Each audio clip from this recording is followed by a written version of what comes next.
শুধুমাত্র শাসকের পক্ষ থেকে যা খুশি তাই করে দেওয়া হবে আর সবাই মুখ বুঝে সেটা মেনে নেবে, এটা হবে না।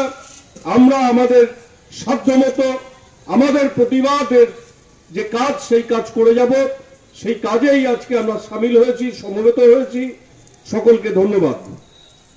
শিল্পীবৃন্দ এবং যারা শুনছেন তাদের সকলকে আমরা অভিবাদন জানাই। আপনারা ইতিমধ্যে শুনেছেন যে কি কারণে আমাদের আজকে এই সাংস্কৃতিক প্রতিবাদ সভা।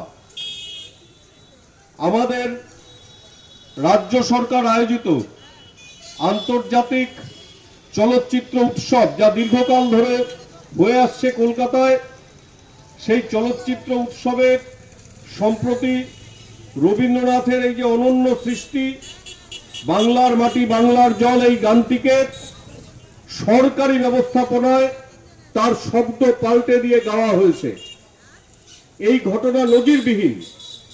আমরা মনে করি যে এর মধ্যে দিয়ে আসলে রবীন্দ্রনাথকে অপমান তো করাই হয়, তার সঙ্গে অন্য একটি বিষয়ও তুলে ধরার চেষ্টা হয় যে যিনি এটা করেছেন এখনো প্রকাশ্যে আসেনি ঠিক কলমটা কে চালিয়েছেন, কিন্তু যিনি এটা করেছেন তিনি যেন রবীন্দ্রনাথের থেকেও বড় লেখক, বড় কবি।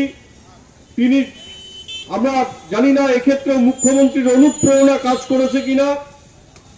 মুখ্যমন্ত্রী নিজে শিল্পী, তার আঁকা ছবি বহু টাকা মূল্যে বিক্রি হয়, যদিও এখন হচ্ছে না। রবীন্দ্রনাথ গীতাঞ্জলি লিখেছিলেন, মুখ্যমন্ত্রী কথাঞ্জলি লিখেছেন। রবীন্দ্রনাথ গীতবিতান লিখেছিলেন, তিনি কবিতা বিতান লিখেছেন। এইরকম সব ব্যাপার আমাদের রাজ্যে হচ্ছে, কিন্তু স্বয়ং রবীন্দ্রনাথের লেখার উপর হাত পড়ে যাওয়া, রবীন্দ্রনাথ নিজে এসে প্রতিবাদ করবেন না, এর বাস্তবতা নেই।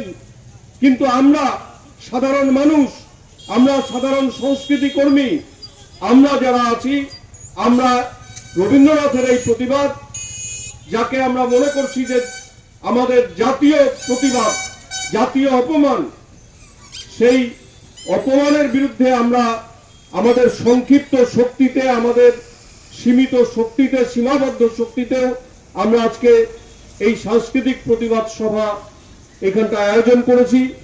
আপনারা যারা এই আয়োজনে নানাভাবে সাহায্য করেছেন, এখানে এই কাজের দিনে যারা দোকানের সামনে আমাদের এই অনুষ্ঠান করতে সহায়তা করছেন, তাদের সকলকে আমরা ধন্যবাদ জানাচ্ছি।